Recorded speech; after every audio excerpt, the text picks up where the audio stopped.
Hey everybody, I'm Nathan, and every week I do comic book reviews because that's the rule around my house. If I want to keep buying them, then I gotta review them online. So this review is going to be for American Vampire number 18 right here. This is the wrap-up of the story arc where they went over to Japan to fight during World War II, I believe. And Skinner Sweet tagged along with them, and of course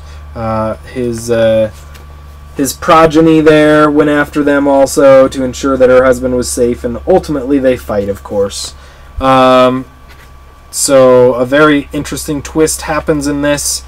If you don't want to know about it, know that I've also put this book as a 5 out of 5, and then you can stop here.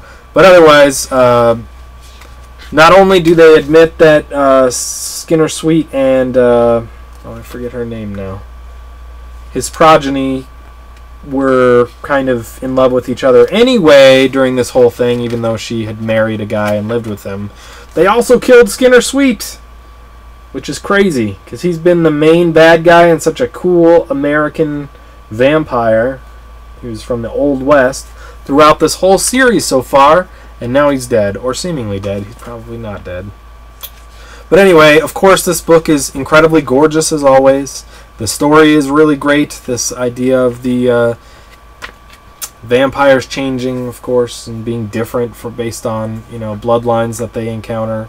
And then this idea also at the very end where all of these Japanese-esque experimented on vampires that can live under the water, but they can't get too close to the top because there's sunlight, and the people are floating on the top and scared or whatever, but then they get rescued right at the last minute. And these panels are wonderful, showing that the experimented on Japanese vampires are just seconds away from actually grabbing them when they're actually pulled out of the water. It's fantastic. You get a little bit of premonition happening with the rest of this, what's going on here, and you really start to question whether or not they're going to turn what's his name into a vampire here, because he's getting long in the tooth and getting pretty old. But it's kind of funny that she says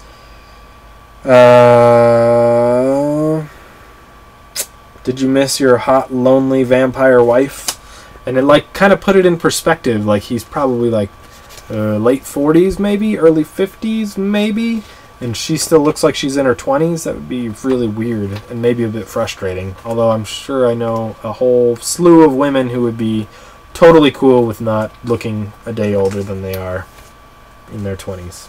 But anyway, this book, as usual, is really awesome. If you haven't read this story, you should really go back and read it. I know there's hardback trades out now.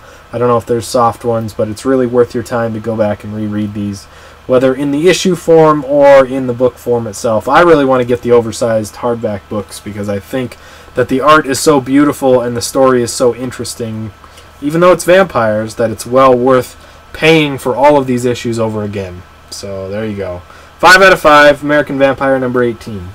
If you like this review or others that I've done, then you can look for more under Spidey207 on YouTube or Peteparker elsewhere. But in any case, even if you didn't like it, I appreciate you watching, and we'll talk to you next time.